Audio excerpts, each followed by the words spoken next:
Hi മക്കളെ, നമസ്കാരം.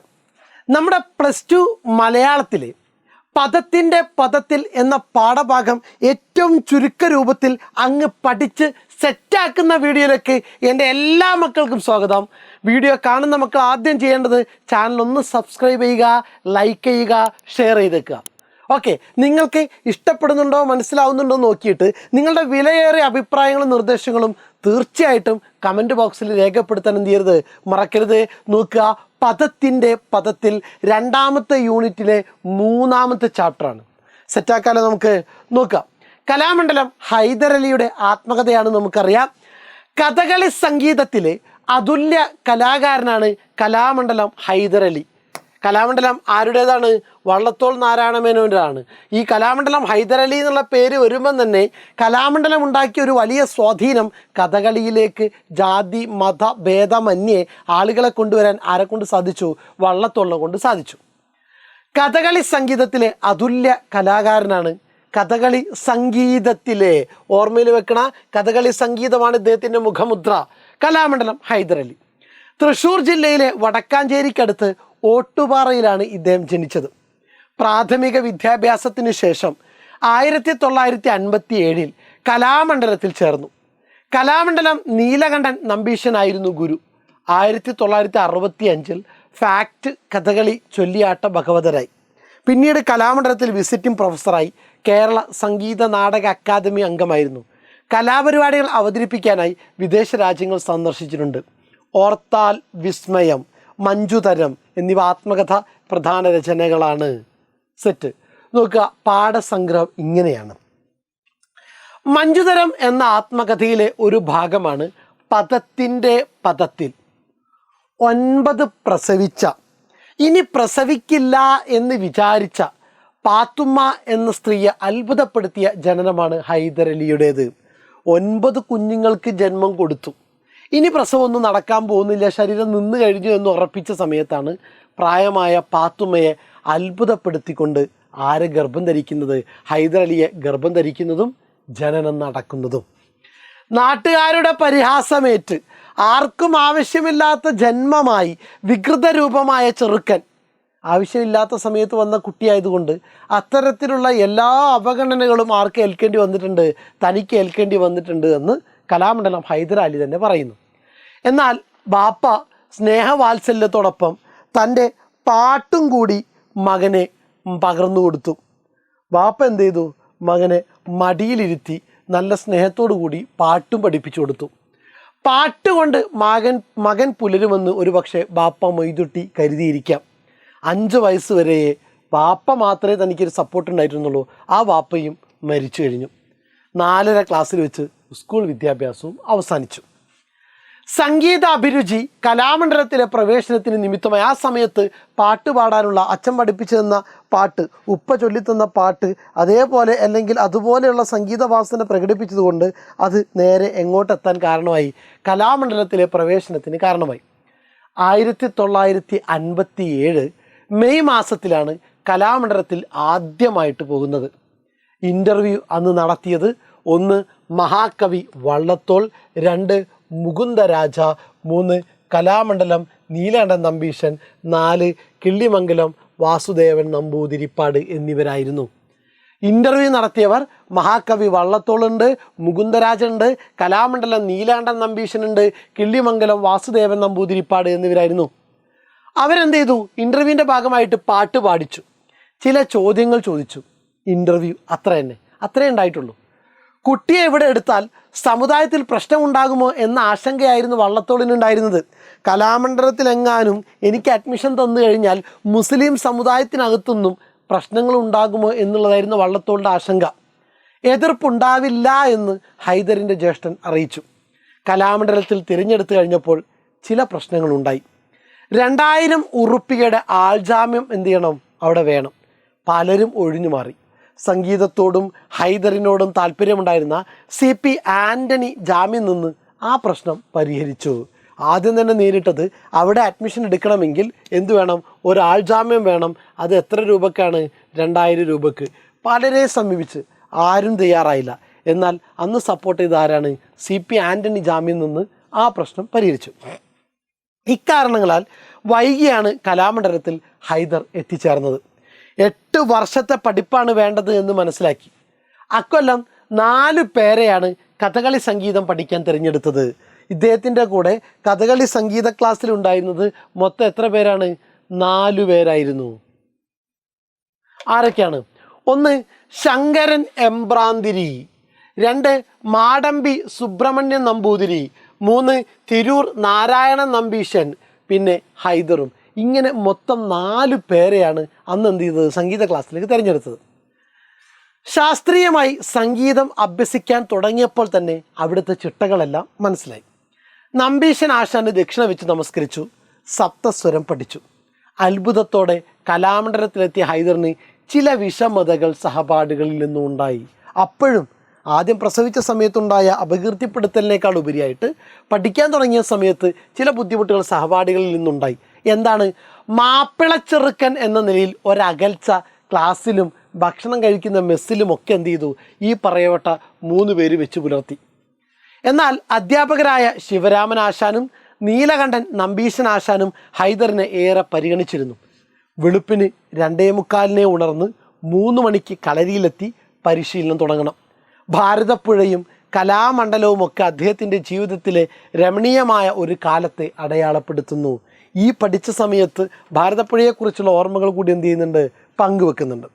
ആദ്യ വർഷം തോടയം, പഠിക്കാൻ പോകുന്ന ആദ്യ വർഷം തോടയം, പിന്നെ വന്ദന ശ്ലോകം, 2-ാം കൊല്ലം പുറപ്പാട്, മേളപ്പദം, 3-ാം കൊല്ലം കിർമീരുവധം. ഇങ്ങനെയായിരുന്നു പഠനരീതി.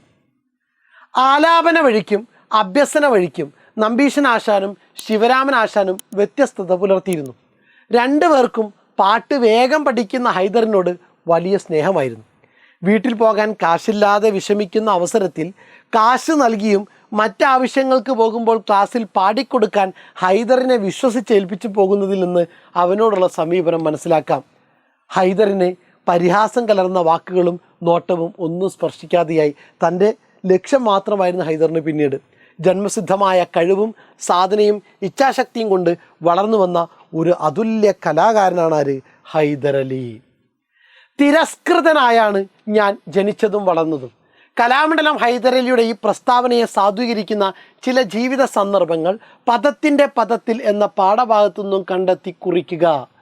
തിരസ്കൃതനായാണ്, ആർക്കും വേണ്ടാത്തൊരു ജന്മമായിരുന്നു എൻ്റേത് എന്ന് ആര് പറയുന്നുണ്ട്?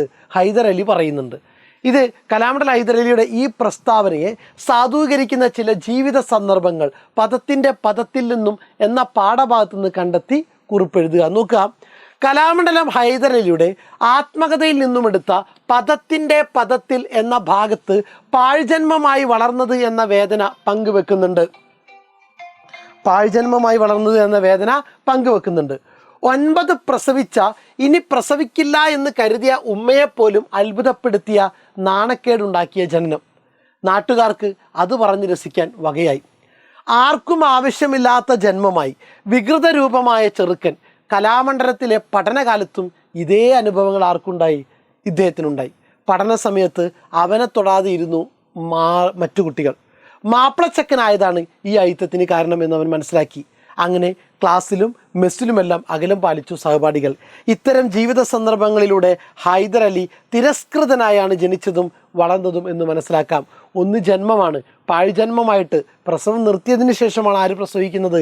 9 പ്രസവിച്ച് ഇനി പ്രസവിക്കില്ല എന്ന് കരുതിയ ഉമ്മയെപ്പോലും അത്ഭുതപ്പെടുത്തിയ നാണക്കേടുണ്ടാക്കിയ ജനനം. നാട്ടുകാരെല്ലാവരും പറഞ്ഞ് കളിയാക്കി ചിരിക്കും ആരെ കാണുമ്പോൾ? ഇദ്ദേഹത്തിനെ കാണുമ്പോൾ. പിന്നീട് പഠന സമയത്ത് നേരിട്ട പ്രശ്നം. ഓക്കെ, ദെൻ സംഗീതത്തെക്കുറിച്ചും എന്നെക്കുറിച്ചും പറയേണ്ടി വരുമ്പോഴൊക്കെ ഞാൻ എൻ്റെ ബാപ്പയുടെ ഈണം കേൾക്കുന്നു. കലാമണ്ഡലം ഹൈദരലിയുടെ ഈ വാക്യത്തിൽ തെളിയുന്ന മനോഭാവം വിശദീകരിക്കുക. കലാമണ്ഡലം ഹൈദരലിയുടെ ആത്മകഥാഭാഗമായ പദത്തിൻ്റെ പദത്തിൽ കഷ്ടപ്പാടുകൾ നിറഞ്ഞ അദ്ദേഹത്തിൻ്റെ ബാല്യകാല അനുഭവങ്ങൾ കാണാം. ഉമ്മക്ക് നാണക്കേടുണ്ടാക്കിയ ജനനം, എല്ലാവരാലും നേരിട്ട അവഗണന, ബാപ്പയുടെ വാത്സല്യവും സ്നേഹമാണ് കുട്ടിക്കാല അനുഭവത്തിന് തിളക്കം കൂട്ടുന്നത്. മക്കളെ പടച്ചോൻ തരണതല്ലേ എന്ന ദൈവകൃപയിൽ വിശ്വസിച്ച ബാപ്പ ഹൈദറിനെ ഏറെ കരുതലോടെ ചേർത്ത് നിർത്തി. പാട്ടുകൊണ്ട് ജീവിക്കുമെന്ന വിചാരത്താലാവാം മകനെ മടിയിലിരുത്തി പാട്ടുപാടി ലാളിച്ചു. ഹൈദറിന് 5 വയസ്സായപ്പോൾ അതും അവസാനിച്ചു. ബാപ്പ മരിച്ചു. ബാപ്പയുടെ മകനോടുള്ള ഇത്തരം കരുതലാണ് സംഗീതത്തെക്കുറിച്ചും തന്നെക്കുറിച്ചും പറയേണ്ടി വരുമ്പോൾ ഏറെ സ്നേഹിച്ച, വാത്സല്യം പകർന്ന, ഒപ്പം പാട്ടിൻ്റെ ലോകത്ത് കൂട്ടിക്കൊണ്ടുപോയ വാപ്പയുടെ ഈണം കേൾക്കുന്നു എന്ന തോന്നലിന് കാരണം എന്താണ് ചോദ്യം? സംഗീതത്തെക്കുറിച്ചും എന്നെക്കുറിച്ചും പറയേണ്ടി വരുമ്പോഴൊക്കെ ഞാൻ എൻ്റെ വാപ്പയുടെ ഈണം കേൾക്കുന്നു. കലാമണ്ഡലം ഹൈദരലിയുടെ ഈ വാക്യത്തിൽ തെളിയുന്ന മനോഭാവം എന്താണ്? ഉത്തരം പോയിന്റ് നിങ്ങൾ പാരഗ്രാഫിലേക്ക് മാറ്റണം. കലാമണ്ഡലം ഹൈദരലിയുടെ ആത്മകഥാഭാഗമായ പദത്തിൻ്റെ പദത്തിൽ കഷ്ടപ്പാടുകൾ നിറഞ്ഞ അദ്ദേഹത്തിൻ്റെ ബാല്യകാല അനുഭവങ്ങൾ കാണാം. ഉമ്മക്ക് നാണക്കേടുണ്ടാക്കിയ ജന്മം, എല്ലാവരാലും നേരിട്ട അവഗണന, ബാപ്പയുടെ വാത്സല്യവും സ്നേഹവുമാണ് കുട്ടിക്കാല അനുഭവത്തിന് തിളക്കം കൂട്ടുന്നത്. മക്കളെ പടച്ചോൻ തരണതല്ലേ എന്ന ദൈവകൃപയിൽ വിശ്വസിച്ച ബാപ്പ ഹൈദറിനെ ഏറെ കരുതലോടെ ചേർത്ത് നിർത്തി. പാട്ടുകൊണ്ട് ജീവിക്കുമെന്ന വിചാരത്താലാവാം മകനെ മടിയിലിരുത്തി പാട്ടുപാടി ലാളിച്ചു. ഹൈദറിന് 5 വയസ്സായപ്പോൾ അതും അവസാനിച്ചു. ബാപ്പ മരിച്ചു. ബാപ്പയുടെ മകനോടുള്ള ഇത്തരം കരുതലാണ് സംഗീതത്തെക്കുറിച്ചും തന്നെക്കുറിച്ചും പറയേണ്ടി വരുമ്പോൾ ഏറെ സ്നേഹിച്ച, വാത്സല്യം പകർന്ന, പാട്ടിൻ്റെ ലോകത്ത് കൂട്ടിക്കൊണ്ടുപോയ വാപ്പയുടെ ഈണം കേൾക്കുന്നു എന്ന തോന്നലിന് കാരണം. ഞാൻ ഇരുന്നതിന് തൊട്ടല്ല മറ്റുള്ളവർ ഇരുന്നിരുന്നത്. അല്പം നീങ്ങിയുള്ള ആ ഇരിപ്പ് എന്തുകൊണ്ടാണ് എന്ന് എനിക്ക് മനസ്സിലായി. പ്രതിബന്ധങ്ങളെ മറികടക്കാൻ ദൃഢനിശ്ചയത്തിന് കഴിയും എന്നതിന് തെളിവാണോ കലാമണ്ഡലം ഹൈദരലിയുടെ ജീവിതം? ഒരുപാട് അവഗണനകൾ ഉണ്ടായിട്ടും ജീവിച്ച് മുന്നേറി വന്നു. അതിനുള്ള ഉദാഹരണമാണ് ഇദ്ദേഹത്തിൻ്റെ ജീവിതം. നോക്കുക, മനുഷ്യനിർമ്മിത അതിർവരമ്പുകളെ കല മായ്ച്ചു കളയുന്നു എന്നതിന് തെളിവാണ് കലാമണ്ഡലം ഹൈദരലിയുടെ ജീവിതം. മനുഷ്യന്മാർ നിർമ്മിച്ച ജാതീയമായിട്ടുള്ള മതപരമായിട്ടുള്ള അതിർവരമ്പുകൾ കല ഇല്ലാതാക്കുന്നു. ജനനത്തിനും വളർച്ചയ്ക്കുമിടയിൽ നേരിട്ട അവഗണനകൾ ഏതൊരാളെയും തളർത്താൻ തക്ക വിധത്തിലുള്ളവയായിരുന്നു. കലാമണ്ഡലത്തിലെ പഠനകാലത്ത് സഹപാഠികൾ പുലർത്തിയ അകൽച്ച അവൻ്റെ മനസ്സിനെ നൊമ്പരപ്പെടുത്തി. മാപ്പിളച്ചക്കനിൽ നിന്നും അകന്നിരുന്ന് അയിത്തം പാലിച്ചു അവർ. ക്ലാസ്സിൽ മാത്രമായിരുന്നില്ല, മെസ്സ് ഹാളിലും ഇതേ അകലമുണ്ടായിരുന്നു. മനസ്സ് ഏറെ വേദനിച്ചെങ്കിലും ജന്മസിദ്ധമായി ലഭിച്ച സംഗീതവാസനയും തൻ്റെ കഴിവിലെ ഉറച്ച വിശ്വാസവും എല്ലാ പ്രതിസന്ധികളെയും തകർത്ത് മുന്നേറാൻ അദ്ദേഹത്തിന് കരുത്ത് നൽകി. സെറ്റ്. നോക്കുക, കലാമണ്ഡലം ഹൈദരലിയുടെ ജീവിതത്തെ അദ്ദേഹത്തിൻ്റെ വാപ്പ സ്വാധീനിച്ചത് എങ്ങനെ? കഥകളി സംഗീത ലോകത്തെ വിസ്മയമായ കലാമണ്ഡലം ഹൈദരലി അവഗണനയും പരിഹാസവും അനുഭവിച്ച് വളർന്നു വന്ന കലാകാരനാണ്. ആർക്കും വേണ്ടാത്ത പാഴ്ജന്മമെന്ന തോന്നൽ കുട്ടിക്കാലത്തുണ്ടായിരുന്നു. ബാപ്പയുടെ സ്നേഹവാത്സല്യങ്ങളാണ് ബാല്യത്തിൽ ആകെയുള്ള നല്ല ഓർമ്മ. മക്കളെ പടച്ചോൻ തരണതല്ലേ എന്ന ദൈവകൃപയിൽ വിശ്വസിച്ച ബാപ്പ സ്നേഹത്തോടെ ചേർത്ത് നിർത്തി, മടിയിലിരുത്തി അന്നത്തെ സിനിമാ പാട്ടുകൾ എന്ത് ചെയ്തു? പാടിക്കൊടുത്തു.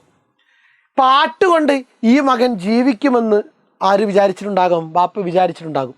ബാപ്പയിൽ നിന്ന് ലഭിച്ച തുടക്കമാണ് സംഗീത ലോകത്തിലെ പ്രശസ്തിക്ക് ആദ്യ ചുവട്. ബാപ്പയുടെ ഈണമാണ് സംഗീതത്തെക്കുറിച്ചും തന്നെക്കുറിച്ചും പറയുമ്പോൾ ആദ്യം മനസ്സിലെത്തുന്നതെന്ന് ഹൈദരലി സൂചിപ്പിക്കുന്നുണ്ട്. കഥകളി സംഗീത ലോകത്തെ വിസ്മയമായ കലാമണ്ഡലം ഹൈദരലി അവഗണനയും പരിഹാസവും അനുഭവിച്ച് വളർന്നു വന്ന കലാകാരനാണ്. ബാപ്പയെക്കുറിച്ചുള്ള ഓർമ്മ എന്താണ്? ആർക്കും വേണ്ടാത്ത പാഴ്ജന്മം എന്ന തോന്നൽ കുട്ടിക്കാലത്തുണ്ടായിരുന്നു. ആകെ സ്നേഹിച്ചത് ആരായിരുന്നു? ബാപ്പയായിരുന്നു. മക്കളെ പടച്ചോൻ തരണതല്ലേ എന്ന ദൈവകൃപയിൽ വിശ്വസിച്ച ബാപ്പ സ്നേഹത്തോടെ ചേർത്ത് നിർത്തി, മടിയിലിരുത്തി അന്നത്തെ സിനിമാ പാട്ടുകൾ പാടിക്കേൾപ്പിച്ചു. പാട്ടുകൊണ്ട് ഈ മകൻ ജീവിക്കുമെന്ന് ബാപ്പ വിചാരിച്ചിരുന്നിട്ടുണ്ടാവും. ബാപ്പയിൽ നിന്ന് ലഭിച്ച തുടക്കമാണ് സംഗീത ലോകത്തിലെ പ്രശസ്തിക്ക് ആദ്യ ചുവട്. ബാപ്പയുടെ ഈണമാണ് സംഗീതത്തെക്കുറിച്ചും തന്നെക്കുറിച്ചും പറയുമ്പോൾ ആദ്യം മനസ്സിലെത്തുന്നതെന്ന് ഹൈദരലി സൂചിപ്പിക്കുന്നുണ്ട്. അനേകം നിർഭാഗ്യങ്ങളോടൊപ്പം സംഭവിച്ച ചില ഭാഗ്യങ്ങളുടെ പേരിലാണ് ഞാൻ ഇന്ന് ജീവിക്കുന്നത്. പാട്ടുപാടിത്തന്നാണ് ബാപ്പ എന്നെ സ്നേഹിച്ചതും ലാളിച്ചതും. പാഠഭാഗത്തുള്ള ഈ പരാമർശങ്ങളിൽ നിന്ന് ലഭ്യമാകുന്ന ആശയങ്ങൾ എന്തെല്ലാം? അനേകം നിർഭാഗ്യങ്ങളോടൊപ്പം സംഭവിച്ച ചില ഭാഗ്യങ്ങൾ. ജീവിതത്തിൽ കുറേ നിർഭാഗ്യങ്ങളും ഉണ്ടായിട്ടുണ്ട്, ഭാഗ്യങ്ങളും ഉണ്ടായിട്ടുണ്ട്. അതെന്താണെന്ന് എഴുതി വെക്കുക എന്നുള്ളതാണ് ഇതിൻ്റെ ചോദ്യത്തിൻ്റെ ഉത്തരം. ജന്മസിദ്ധിയും സാധനയുമാണ് കലാകാരനെ രൂപപ്പെടുത്തുന്നതെന്ന് കലാമണ്ഡലം ഹൈദരലിയുടെ ജീവിതത്തിൽ നിന്ന് മനസ്സിലാക്കാം. അനേകം നിർഭാഗ്യങ്ങൾ അദ്ദേഹത്തിൻ്റെ ജീവിതത്തിലുണ്ടായി.